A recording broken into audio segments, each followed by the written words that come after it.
Now CNN's Sanjay Gupta on assignment for 60 Minutes.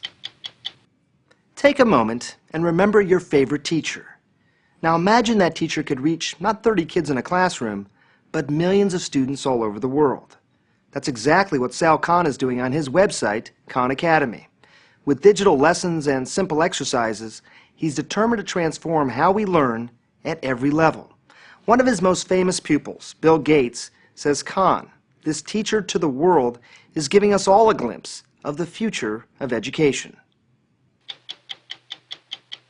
The story will continue in a moment.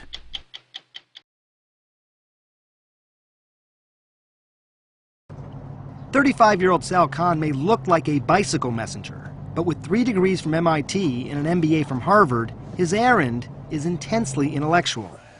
In his tiny office above a tea shop in Silicon Valley, he settles in to do what he's done thousands of times before. We've talked a lot now about the demand curve and consumer surplus. Now let's think about the supply curve. He's recording a 10-minute economics lesson. It's so simple. All you hear is his voice, and all you see is his colorful sketches on a digital blackboard. In this video, we're going to talk about the law of demand. When Khan finishes the lecture, he uploads it to his website, where it joins the more than 3,000 other lessons he's done. In just a couple of years, he's gone from having a few hundred pupils to more than 4 million every month. Has it sunk in to you that you are probably the most watched teacher in the world now? Yeah, I try not to say things like that to myself. You don't want to think about it too much because it can, I think, paralyze you a little bit. So if we get rid of the percent sign, we move the decimal over. He's amassed a library of math lectures. 12 plus 4 is 16. Starting with basic addition and building all the way through advanced calculus. We'd be taking the limit as delta x approaches 0. It's the exact same thing. But he's not just a math whiz.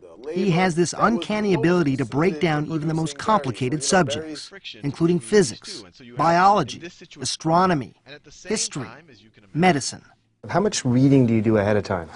It depends what I'm doing. If I'm doing something that I haven't visited for a long time, since high school, I'll go buy 5 textbooks in it, and I'll try to read every textbook. I'll read whatever I can find on the internet. Let's talk about one of the most important biological processes. Sal Khan has tackled so many subjects that if you watch just one of his lectures a day, it would take over 8 years to cover it all. Huge time scales. Magnetic north is kind of the geographic location. And then let's say that this is the point x is equal to basic introduction. Light. If this does not blow your mind, you have no emotion. Did you ever think about putting yourself visually in the video? Look, if there's a human face there, especially a funny-looking human face, then it's actually hard to focus on the math.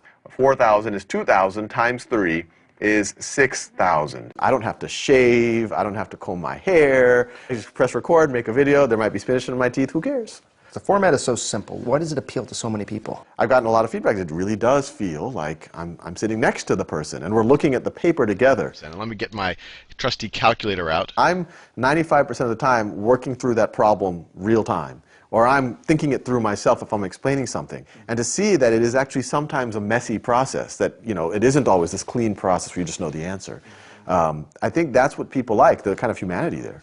It all started in 2004, when Sal Khan was working as a hedge fund analyst in Boston, and his cousin Nadia, a 7th grader in New Orleans, was struggling with algebra. He agreed to tutor her remotely and wound up posting lessons on YouTube. They helped Nadia, but then an odd thing happened. Total strangers started using them too. I started getting feedback like, my child has dyslexia and this is the only thing that's getting into him. I got letters from people saying, we're praying for you and your family. That's pretty heady stuff. People don't say that type of stuff to a hedge fund analyst normally. So in 2009, Khan quit his job and, working from a desk set up in his closet, devoted himself full-time to Khan Academy. It's a non-profit with a simple but audacious mission: to provide a free world-class education for anyone, anywhere. If that goal sounds far-fetched for a guy working in his closet, consider what happened next. There's a website that I've just been using with my kids recently called Khan Academy, K-H-A-N. Just one guy doing some unbelievable 15-minute tutorials. I was like, those videos for Nadia, not Bill Gates. I have to take a second look at some of this stuff. That's right. Bill Gates, one of the smartest and richest men in the world, was using Sal Khan's free videos to teach his own kids. 2 weeks later, I got a call from Larry Cohen, who's Bill Gates' chief of staff, and he says, you know, you might have heard, Bill's a fan. You know, I'm like shaking. I'm like, yeah, I heard, you know. and he's like, if you have time, you know, I'd love to fly you up to Seattle. And then I was looking at my calendar right then, and for the month, it's completely blank. I was like, yeah, you know, I think I could, you know, fly in, you know, between like laundry and a bath. You know, I can just and meet with Bill. That was just 2 years ago. Today, with the help of more than $15 million in funding, much of it from the Gates Foundation and Google, Khan has been able to hire, with competitive salaries, some of the most talented engineers and designers in the country. The Khan Academy office has the intense vibe of a Silicon Valley startup. The team is working to create software they hope will transform how math is taught in American classrooms. And once they've done all of these, they really understand proper fractions. We visited a class in the Los Altos School District outside San Francisco, where the new Khan Academy software is being piloted. Grab your computer, log in, and then open Khan Academy. Right away, you notice something different. There are no textbooks and no teacher lecturing at the blackboard. Instead, students watch Khan videos at home the night before to learn a concept. Then they come to class the next day and do problem sets called modules to make sure they understand. If they get stuck, they can get one-on-one help from the teacher. Less lecturing, more interaction. What you think of as homework, you do at school. And schoolwork, you do at home. It's called flipping the classroom. And 7th grader Laureen Forget says using Khan Academy at home has given her math a big boost. I'm not a big fan of textbooks. I thought that Khan Academy was a lot easier because it's on a screen, it's easy to find the concept you want to do. And now with the videos, do you find yourself rewinding it, playing it again if you need to? A lot, yeah. You do that at home? Yeah, usually when I watch a video, it's because I'm having trouble on the practices. So if I don't understand the video, I can always rewind it or pause it so that I can go back to the module and do what I learned. What's the hardest part about learning this way? I don't really think there's a hard part. Even kids who don't have a computer at home can flip the classroom. Eastside Prep in East Palo Alto keeps its computer labs open until 10 p.m. So kids like 6th grader Alex Hernandez can take as much time as they need to learn a concept. My mom, she went to school in Mexico. Some things she can explain to me, but some she can't. So I take long to try to finish my homework. How did you used to do in math? Pretty bad, at a 3rd grade level math. So, Khan Academy has helped me. It's like open doors that I couldn't open. It's helped me a lot. A lot of people have talked about the idea that flipping the classroom is sort of what's happening here. You take a little bit of issue with that. I kind of view that as a step in the direction. The ideal direction is using something like Khan Academy for every student to work at their own pace, to master concepts before moving on. And then the teacher using Khan Academy as a tool so that you can have a room of 20 or 30 kids all working on different things, but you can still kind of administrate that chaos. Khan Academy has created a dashboard so teachers like Courtney Cadwell can monitor each student's progress. So right now they're all working on things and you can see that real time. Yes. So as you sit here and look at the dashboard, you see how the students are doing individually, you see how they're doing as a whole class, Yep. and you can figure out who you need to help. Exactly. And here I can track their progress over time. I can see who's rushing ahead, who's lagging behind. I can see if they begin to stagnate. A blue bar indicates a student knows a concept. Orange, they're still working on it. But if a red bar pops up, is kind of the red flag to tell me, hey, it's time to step in and intervene. And I can see Oh, so you can see not only that it's red, but specifically what the problem what they missed, and you can see the number of seconds they spent on each problem.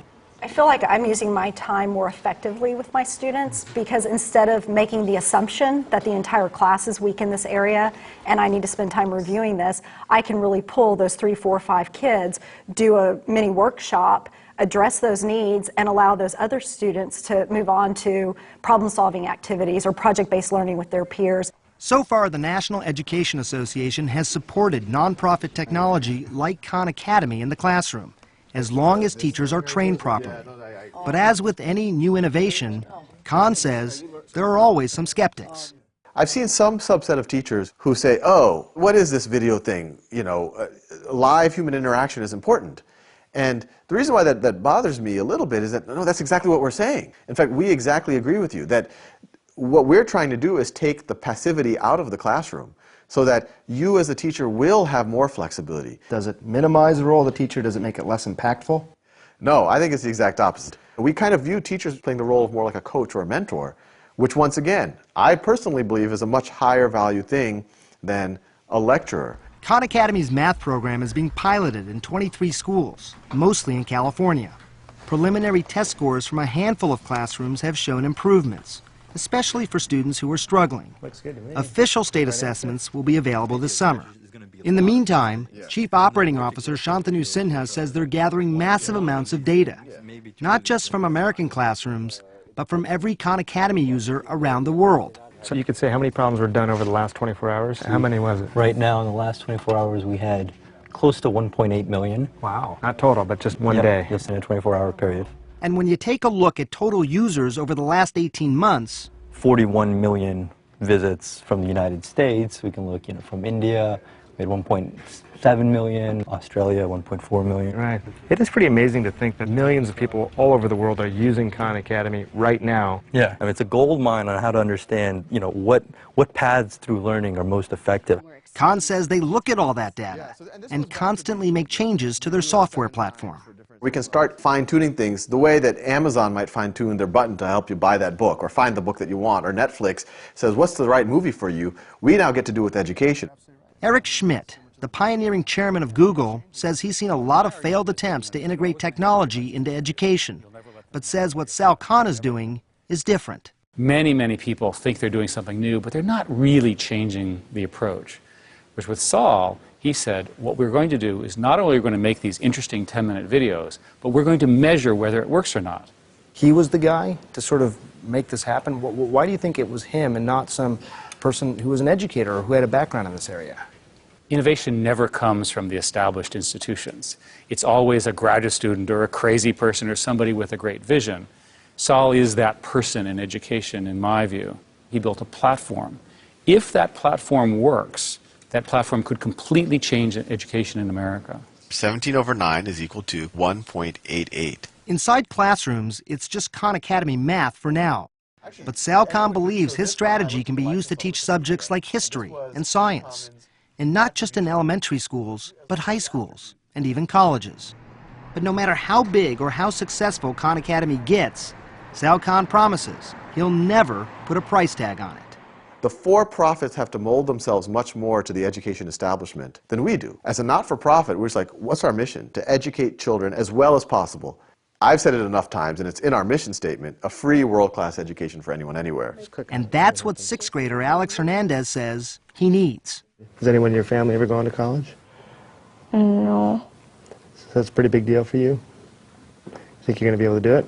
With help or with more studying or Khan Academy, I think I can get there. I think you can too.